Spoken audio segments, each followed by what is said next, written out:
Շնորհակալություն, պարոն Նուրբեկյան, իմ հարցը չի վերաբերում այս օրինագծին, բայց օգտվելով առիթից, որ ազգային ժողովում եք, ես առաջարկում եմ շարունակել անցած տարեվերջին մեր ունեցած խոսակցությունը, հիշում եք կրիպտոարժույթների մասին, մենք փոփոխություններ իրականացրեցինք օրենքում, արգելեցինք կանխիկով դրանց շրջանառությունը, հետևաբար թողեցինք միայն անկանխիկին, մենք քննարկում ունեցանք, որ առևտրային բանկերը մեծ պատրաստակամություն չեն ցուցաբերում այդ ոլորտ մտնելու թեկուզ անկանխիկով,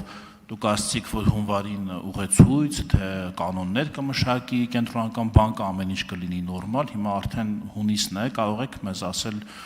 ուր է հասել ոլորտը, արդյոք հիմա առևտրային բանկերը իրականացնում են անկանխիկով կրիպտոարժույթի ազատ վաճառք, գնում, շրջանառություն եւ այլն։ Շնորհակալություն։ Շնորհակալություն հարցի համար։ Անցած տարի մենք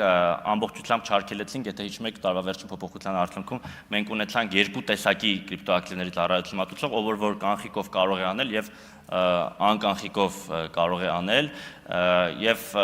եթե չեմ սխալվում 12 գրանցված կանխիկով քանակը կարող է մի քիչ սխալվեմ, չեմ հիշում, 11 կամ 12 ունենք, որոնք որ կանխիկով գրանցում են եւ մենք ուղարկում են նաեւ իրենց գործարքները։ Այդտեղ բավականին բարդություններ եղել են բանկերում հաշիվներ բացելու հետ կապված,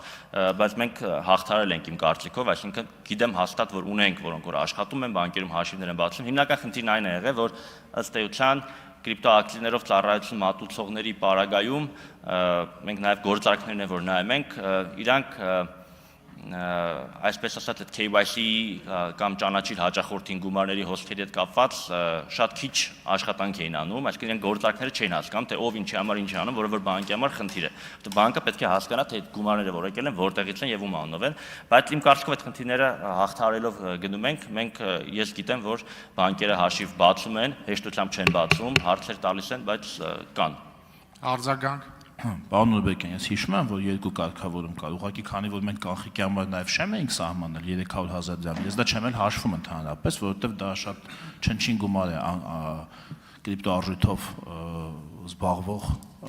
մարդկանց եւ կազմակերպությունների համար, դա չեմ էլ դիտարկում ենք այն, ինչի վրա ավելի շատ ենք ուշադրություն դարձրել, անկանխիկով, հիմա, չգիտեմ, այդտեղ սահմանափակում չկար, հենց հիմա ես կարող եմ գնալ որևէ առևտրային բանկ եւ գնել իմ աշխատավարձով, անկանխիկ ստացած իմ աշխատավարձով, հենց հիմա գնամ բանկ, հաշիվ բացեմ, գնեմ կրիպտոարժույթ։ Դա հնարավոր է, թե հատուկ բանկեր կան, եթե կան 1-2, թե բոլորը, դա հիմա այնքան ազատ իրականացնելի գործողություն է, որքան որ սովորական թղթադրամով իրականանալի գործողությունը, թե հատուկ մի 7-8 աստիճան ինչ-որ վերիֆիկացիա, ստուգում, գրանցում եւ այլ պետք է անցնեմ։ Այդ դեպքում ես դեր հարցը սխալ էի հասկացել, այդ տեսանկյունից խնդիր չկա, օրինակ ես ինքս անցած տարի միջազգային որևէ բորսայից իմ բանկի հավելվածով հանգիստ մինչև օրենքի ընդունումն էլ փորձարկելու համար արել եմ, այսինքն այդտեղ եթե կոնկրետ խնդիր կպիտի լինենք, այդտեղ որևէ սահմանափակում չկա։ Եթե դուք ուզենաք, իմ ասածը որն էր, որ ավելի պոտենցիալ պրոբլեմատիկ է, որ եթե կա ընկերություն, որը որ անկանխիկով այսինքն կրիպտոակտիվներով ծառայություն մատուցող ընկերություն, որը որ անկանխիկով ծառայություն է մատուցում, բանկը այդ ընկերության համար հաշիվ բացելու տեսանկյունից էր իմ ասածը, որը որ ավելի դժվար է, որտեղ պետք է համոզեն, որ ըստ էության նորմալ հոսքերին տիրապետում են, հասկանում են, թե ով է կրիպտոակտիվները առնողը, վաճառողը, բայց անձնական տեսանկյունից ինքը, այո, ես ինքս արել եմ իմ բանկային քարտով այդպիսի բան։ Դա որևէ խնդիր ես չեմ կարծում, որ կա։ Շնորհակալություն, հարցերն